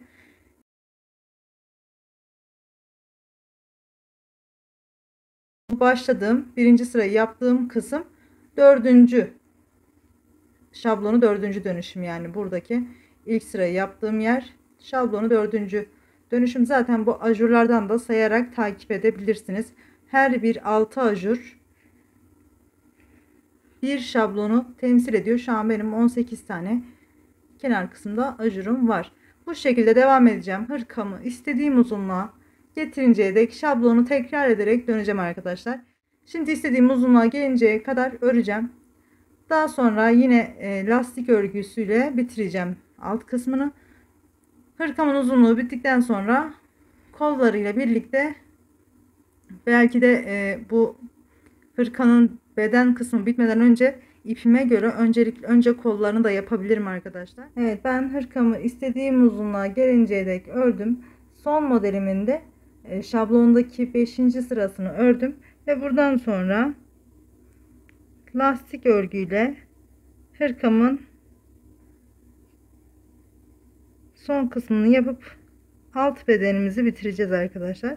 Şimdi yine bu kenar patımı örüyorum. Bir ters bir düz. Evet, ayracımı çıkarıyorum. En son düz örmüştüm. Sıradaki ilmeği ters örüyorum, düz örüyorum. Ters düz ters düz, bu şekilde hırkamızın etek kısmını ön yüzden bir ters bir düz örerek devam ettirdim arkadaşlar. Tekrar arka yüzden de yine bir ters bir düz olarak devam ettireceğim ve yine yaka kısmında olduğu gibi toplamda 6 sıra yapacağım ben. İstediğimiz eni elde edinceye dek etek kısmının da lastik örgüsünü örüp yine ilerletip gelelim arkadaşlar. Evet arkadaşlar, etek kısmının lastiğini de ördüm. Şuradan itibaren, son yaptığım modelden itibaren ölçüyorum sizin için. Böyle 3,5 santime denk geliyor. Şu şekilde bakın. 7 sıra ördüm arkadaşlar. Yaka kısmında 6 sıra örmüştüm. Etek kısmında 7 sıra ördüm. Dediğim gibi ben önden örüp arkayı da örüyorum. Bir sıra sayıyorum. Bu şekilde 7 sıra ördüm. Şimdi burada artık etek kısmımı kapatacağım. İlk ilmeğimi yine örmeden aldım. İkincisini de düz olarak ördüm ve üzerinden atlatıyorum bu şekilde. Ters ilmeğimi ters örüyorum. Gerideki ilmeği üstünden atlatıyorum. Düz ilmeğimi örüyorum. Arkadaki ilmeği üstünden atlatıyorum. Tersimi örüyorum.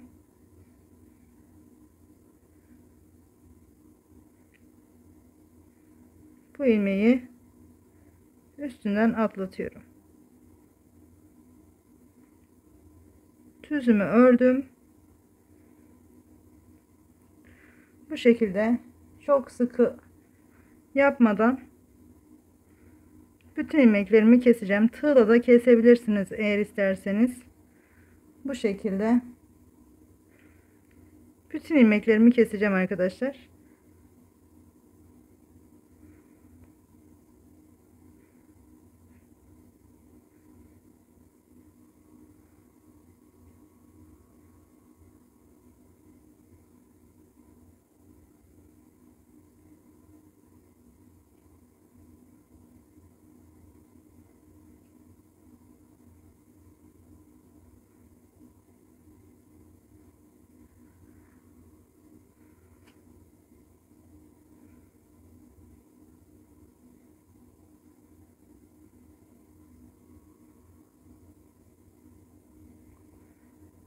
Evet, bu şekilde bütün ilmeklerimi kesip geleceğim arkadaşlar. Sizler de bildiğiniz başka bir teknikle ya da iğne yöntemiyle kesebilirsiniz. Ben bu şekilde tercih ediyorum. Zaten çok da sıkı yapmıyorum. Siz yine kendi bildiğiniz yöntemlerle kesebilirsiniz. Şimdi bunu yine bitireceğim. Daha sonra etek kısmını bitirdikten sonra kol kısmına birlikte devam edeceğiz. Evet arkadaşlar, kol kısmına geçtik. Şimdi kol kısmında kolumuzu ipe geçirmiştik. Burada yine ben şimdilik misinalı şişe geçireceğim. Daha sonra bu şekilde 3,5 numara 5 şişim var arkadaşlar. 40 santimlik bu şişlerle örmeye devam edeceğim. Ben şimdi size göstermek için misinalı şişe geçireceğim kol ilmeklerimi. Kol ilmeklerimiz toplamda 101 ilmekti arkadaşlar. 40 ilmek arttırmıştık. 21 ilmek de bedenimize ayırdığımız zaman kol kısmı için bırakmıştık. Toplamda 101 tane ilmeğimiz var. Bu şekilde bu kol ilmeklerimizi şişimize geçirelim. Daha sonra birlikte devam edeceğiz arkadaşlar. Kol ilmeklerini de şimdilik dediğim gibi misinalı şişeye bu şekilde geçiriyorum.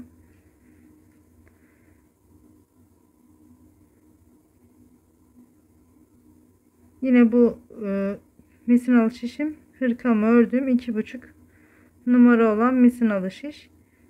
Ama ben 5 şişle ördüğüm zaman biraz daha sıkı yapıyorum. O yüzden 5 şişe geçtiğim zaman 3,5 numara kullanmayı düşünüyorum. Yine elime göre ayar vereceğim.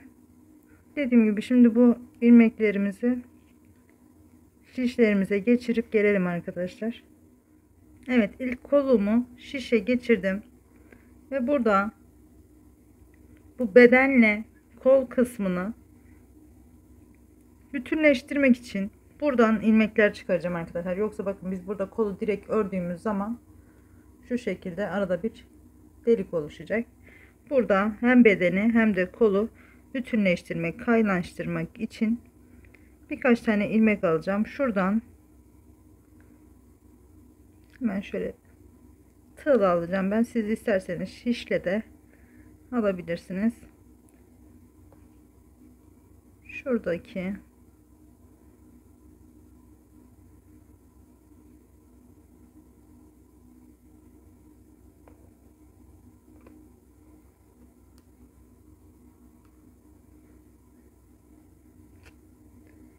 ipimi sabitledim ve burayı ilk ilmek olarak şişime geçirdim. Bir ilmek buradan aldım. Bir tane de şuradan alıyorum.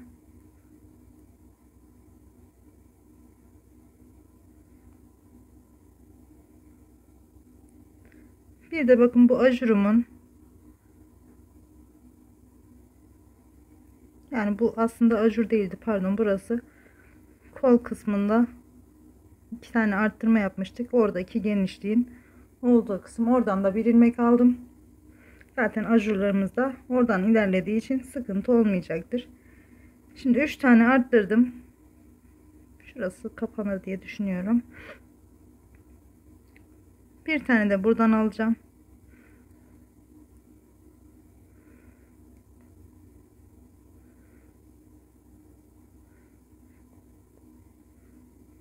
Bir ilmek de buradan. Toplamda 5 ilmek aldım.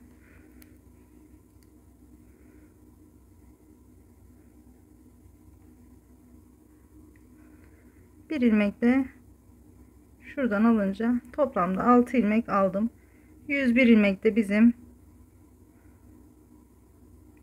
kolumuzun ilmeği, toplamda 107 tane ilmeğimiz olmuş oldu.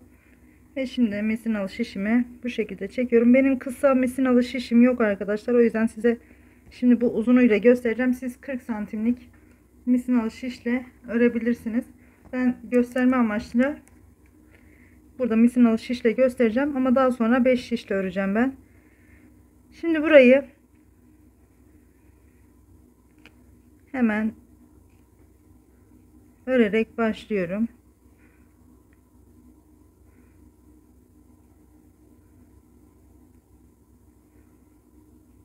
5 şişe geçiş yapmak istiyorum. Kol kısmında kurduğum modelin 4. sırasını yapmıştım. Yani şablonun 4. sırasını yapmıştım. 5. sırasına geçmiştim. Burada ben yine modelimi uyguluyorum hızlıca.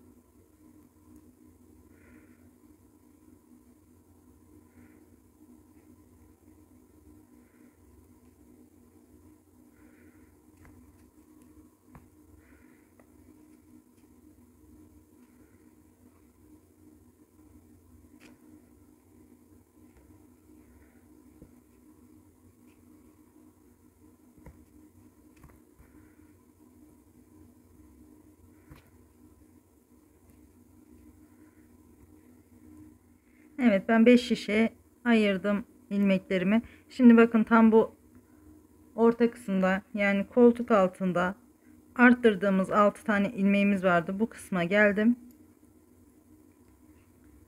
Bu ilmekleri 1 2 ilmeğini ördüm. 2 ilmeğini sola doğru kesiyorum. 2 ilmeğini de sağa doğru keseceğim. Birer ilmek azaltmış oldum. Bunları azaltıyoruz geri.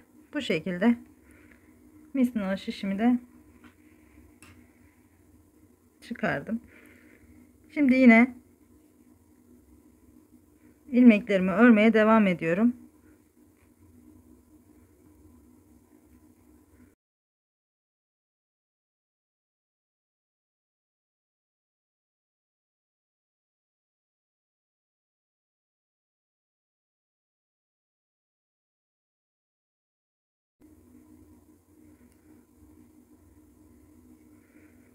Evet, bak. Kol altı bu şekilde. Şimdi şurada göstermek istediğim bir şey var. Hemen diğer şişime geçiş yapıyorum.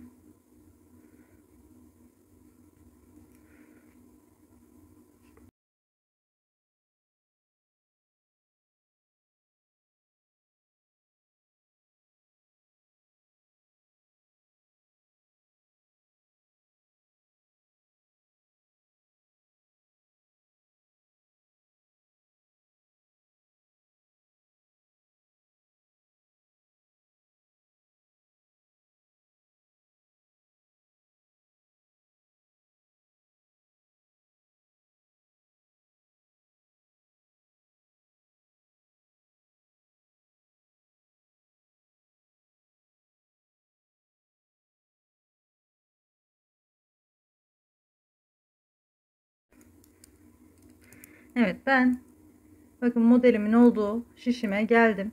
Şimdi biz normalde örgümüzü ördüğümüz zaman modeli kurup arka yüzden de ters örgü olarak örüyorduk ama 5 şişte bunu yapmıyoruz. 5 şişte modeli kurdum az önceki sırada. Şimdi bu sırada da hiçbir işlem yapmadan düz öreceğim. Yani arka yüzü olarak düşünebilirsiniz. Arka yüzünü örmüş oluyoruz.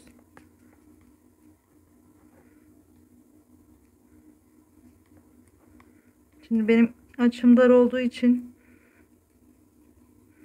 rahatlıkla öremiyorum.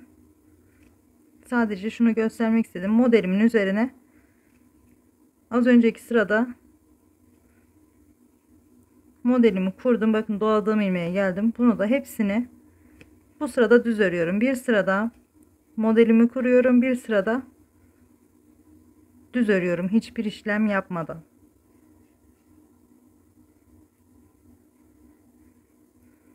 Yani arka yüzünü örüyoruz şu anda. 5 şişle ördüğüm için bu şekilde yapıyorum. Siz isterseniz kolu açık da örebilirsiniz ya da hiç model koymadan da örebilirsiniz. İstediğiniz şekilde yapabilirsiniz arkadaşlar.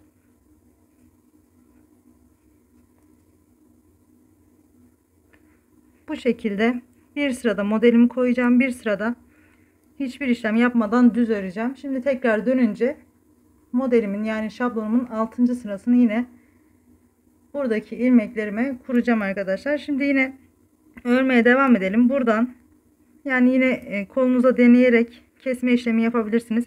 Döndüğümde kaç defa kesme işlemi yaptığını söylerim. Ben şimdi kolumu ilerleteceğim. Hepsini göstermeyeceğim kol kısmının.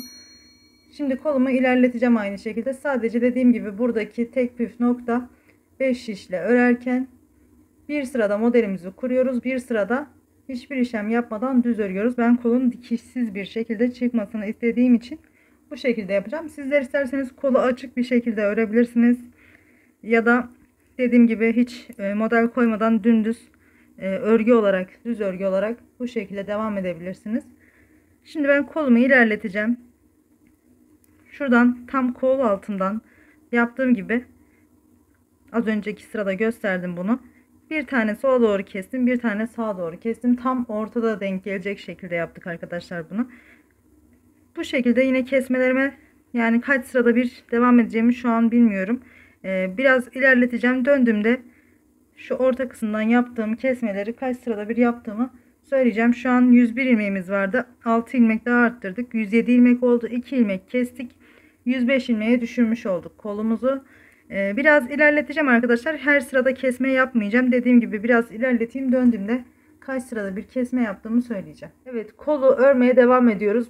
Kolumuzu başladığımız sırada burada tam kol altında şu kısmı kaynaştırmak için 6 tane ilmek arttırmıştık ve boşluklardan 6 ilmek alarak arttırmıştık. İlk sırada birlikte bir ikili kesme sola doğru, bir ikili kesme sağa doğru yaparak 2 ilmeği eksiltmiştik. Hemen ardından gelen sırada yine aynı şekilde sola doğru ve sağa doğru bir kesme yaparak yine 2 ilmeği eksilttim ve sonra hemen arkasından gelen yine 3. sırada da yine 2 ilmek eksilterek burada arttırmış olduğum 6 ilmeği sonlandırdım, bitirdim ve tekrar kolumuz 101 ilmeğe düşmüş oldu. Daha sonra modelimiz 6 sıradan oluşuyordu, biliyorsunuz şablonu paylaştım. 6 sıradan oluşuyordu ve biz kolu örerken bir sırada modeli koyuyoruz. Bir sırada hiçbir işlem yapmadan düz örüyoruz arkadaşlar. Arka yüzü 5 şişle ördüğüm için arka yüzü öremediğimiz için bir sırada modeli koyuyoruz. Bir sırada da dümdüz hiçbir işlem yapmadan örüyoruz. Burada arkadaşlar her model bitiminde yani şablonun 1, 2, 3, 4, 5 ve 6. sırasını yani son sırasını yaptığımız zaman buradan modeli kurup dönüyoruz ve geldiğimiz yerde yani şu orta kısımda yine hep şu kol altına denk getirin arkadaşlar ve hep aynı hizadan kesmelerinizi yapın. Burada tam orta kısımda yine bir sola doğru kesme yaptım. Bakın 6. sıranın kuruluşunda yani 6. son sırada ne yapıyorduk örneğimizde? Dola bir ör, dola bir ör diye başladığımız sırada dönerken bu kol altında bir yine ikili kesme sola doğru, bir ikili kesme sağa doğru yaparak bir iki tane ilmek eksiltmiş oldum. Tekrar buraya geldim modelimin olduğu yere. Burada hiçbir işlem yapmadan 6. sıramızın arka yüzünü örmemiz gerektiği için yine dümdüz bir şekilde ördüm. Döndüm ve tekrar burada da yine bir ikili kesme daha yaptım. Yani arka arkaya 2 tane kesme yapmış oldum. Toplamda 4 ilmek eksiltmiş oldum. Her modelde bu şekilde eksiltme yapıyorum.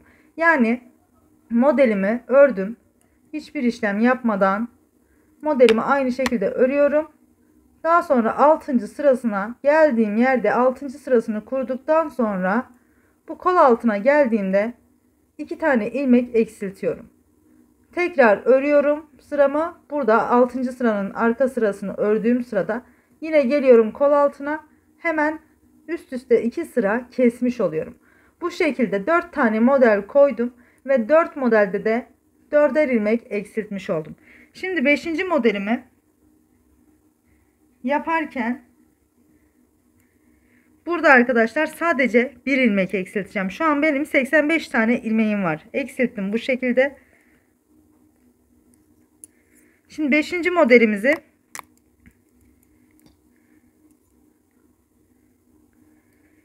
dört tane model yaptım, bitirdim arkadaşlar. Şu an 5. modelimi yapıyorum. Yani şablonu 5. kez dönüşüm bu benim.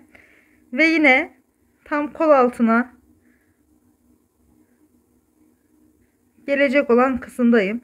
Burada arkadaşlar buradan sonraki her modelde birer tane ilmek keseceğim. Yani birer tane derken bir sola keseceğim, bir sağa keseceğim. Dönerken bir daha kesme işlemi yapmayacağım. Bakın yine orta kısma geldim. Hep kesme yaptığım kısımdayım. Bakın şuradan görebiliyorum kestiğim kısmı. Şöyle bakın kestiğim kısım şurada. Ben yine buradaki iki ilmeği birlikte örerek sola doğru bir kesme yapmış olacağım. Tekrar iki ilmeği genişletiyorum ve arkasından girerek bir de sağa doğru kesme yapıyorum. Bitti. Şimdi bu modelimi bitireceğim arkadaşlar. Artık kesme işlemi yapmayacağım. Bu modelimi bitirdim. 6. sırasındayım zaten. Dediğim gibi 6. sıramız dola bir ör dola bir ör diye başlayan sıra. Şimdi bu sırayı öreceğim. Daha sonra tekrar arka yüzünü ördüğümüz sıra, yani bir sırada düz hiçbir işlem yapmadan ördüğümüz sırayı da öreceğim ve kesme yapmayacağım. Bundan sonra koyduğum modellerde, yani bundan sonra ilerlediğim modellerde sadece bir defa eksiltme işlemi yapacağım bu şekilde. Evet arkadaşlar, kolumuzu bitirdik. Koldaki işlemler sürekli tekrar ettiği için videoda uzunca yer vermedim. Şimdi de kısaca bir anlatıp üzerinden geçmek istedim. Zorlanacağınızı sanmıyorum. Ama şöyle hemen kısaca bir bahsedeyim. Biz kolu bedenden ayırdığımız zaman kolumuz 101 ilmekti arkadaşlar. Sonra bedenle kol arasında şu kısımda boşluk oluşmaması adına beden kısmından 6 ilmek çıkararak 6 ilmek kola eklemiş olduk. Kolumuz 101 ilmekti. Bu 6 ilmekle birlikte 107 ilmeğe çıkmış oldu sayımız. Daha sonra yani biz bu 6 ilmeği kol ve beden arasında şurada bir boşluk oluşmaması adına, yani kolla bedeni kaynaştırmak için bu 6 ilmeği kullandık. Daha sonra kolumuzu örmeye başladık ve ilk sırada tam kol altının orta kısmındaki bu 6 ilmekten bir ilmek ördük. Daha sonra bir ilmek sola doğru kestik ve bir ilmek sağa doğru kesip daha sonra tekrar bir ilmek ördük. Ben bu kısımda bir hata yaptım arkadaşlar. Sizler benimle aynı hatayı yapmayın diye Bu kısmı video başında da belirteceğim. Videoda göreceksiniz zaten, artık o kısmı kesmedim. 6 ilmeğin arkadaşlar ben 2 ilmeğini örüp daha sonra bir sola kesip bir sağa kesmişim. Ama tam orta kısma denk gelmesi için bir ilmek örüp sola kesmeniz, daha sonra sağa kesmeniz lazım. Sonra da bir ilmeğinizi örmeniz lazım. Ben yanlış yaptığım için benim bu kesme sayılarım, yani şu kestiğim kısım bir ilmek sola doğru kaymış oldu ve ön bedene yaklaştı. Ama hani çok sıkıntı değil, bir ilmekten sıkıntı olmaz. Dediğim gibi buna da video başında yer vereceğim. Daha sonraki iki sırada da yine aynı işlemi tekrar ederek bu arttırdığımız, yani bedenden aldığımız 6 ilmeği yine bir sola bir sağa kestik ve bakın 1, 2 ve 3 sırada aynı işlemi yapmış olduk. Şu şekilde şurası 1, 2 ve 3. Bu 3 sırada sola doğru kestik, sağa doğru kestik ve yine bu 6 ilmeği düşürerek yine başlangıçta olduğu gibi kolumuzu 101 ilmeğe düşürmüş olduk. Daha sonra kolumuzun yine dönerken kolumuzu örüyoruz. Ben 5 şişle ördüm kolu. Daha sonra ördüm. Modelimi yine uyguladım. Ve bir model bitirdim. Yani şablonu bir kez döndüm arkadaşlar. Şu şablonu bir kez döndüm. Birinci sıradan başladım. 6. sıraya kadar geldim. Şu dola, bir ör, dola, bir ör, sola üçlü kes kısmını yaptığım sırada bu modelimi kurdum ve tam kol altına geldim. 6. sırasında yine tam kol altına gelen kısımda yine bir sola kesme ve sağ kesme yaparak 2 ilmek daha düşürdüm. Bizim ilmeklerimiz 101'di.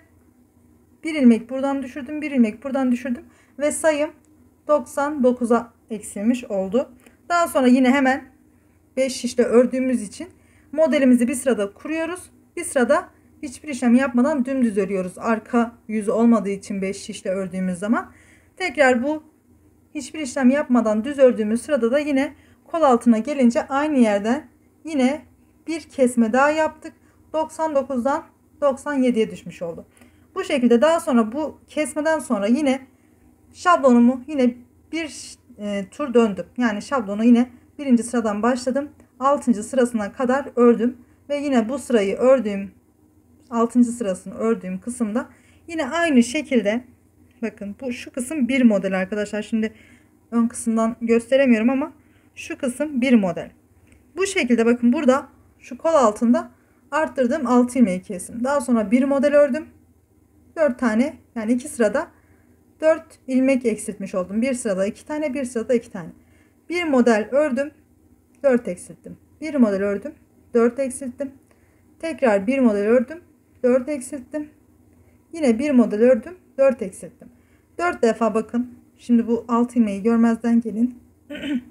Daha sonra 1, 2, 3 ve 4. 4 defa 4 tane ilmek kesmiş oldum. Bu şekilde biz bu kısma geldiğimiz zaman bizim 85 ilmeğimiz kalıyor. Daha sonra 5. modelimi yaptım ve 6. sırasında bir defa kesme yaptım. 6. modelimi yaptım. Yine 6. modelinde 6. sırasında bir defa kesme yaptım. 7, 8, 9 ve 10. 10 tane modelde birer tane kesme yaparak kolumu ilerlettim. Ve bizim burada 73 ilmeğimiz kaldı. 73 ilmeği hiçbir işlem yapmadan kol ağzına kadar örmüş oldum. Ben 11 model koydum toplamda kol için, kol uzunluğu için. Şu modeli sayıyorum arkadaşlar. Daha sonra 73 ilmeğim kalınca arkadaşlar 73 ilmeğimi 11 ilmek eksilttim ve 62 ilmeğe düşürdüm. Şu modelimin olduğu kısımda hiç eksiltme yapmadım. Sadece şu çevre kısımdan 4 ilmek ördüm, 1 eksilttim. 4 ilmek ördüm, 1 eksilttim ve 11 ilmek eksiltmiş oldum. 62 ilmeğe düştü ve 62 ilmeğime de lastiğimi uyguladım ve kolumu bitirdim arkadaşlar. Kolumuz bu şekildeydi. Yani kafanızın karıştığı bir durum olursa yine yoruma yazabilirsiniz ama dediğim gibi kolda aynı işlemler tekrar ediyor. Siz benimle aynı şekilde yapmak zorunda değilsiniz. Örgüde her şey olur. İstediğiniz şekilde yapabilirsiniz. Bu kesmeleri 2 defa arka arkaya yaptığım kesmeleri birini 3. sırada yapıp birini 6. sırada da yapabilirsiniz. Bu şekilde de güzel olur. Tekli kestiğim sıraların daha düzgün olduğunu düşünüyorum şu an.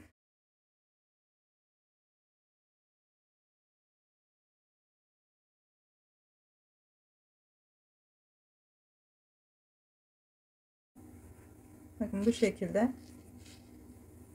rahatça girip çıkabileceği bir şekilde 62 ilmek gayet ideal oldu bence.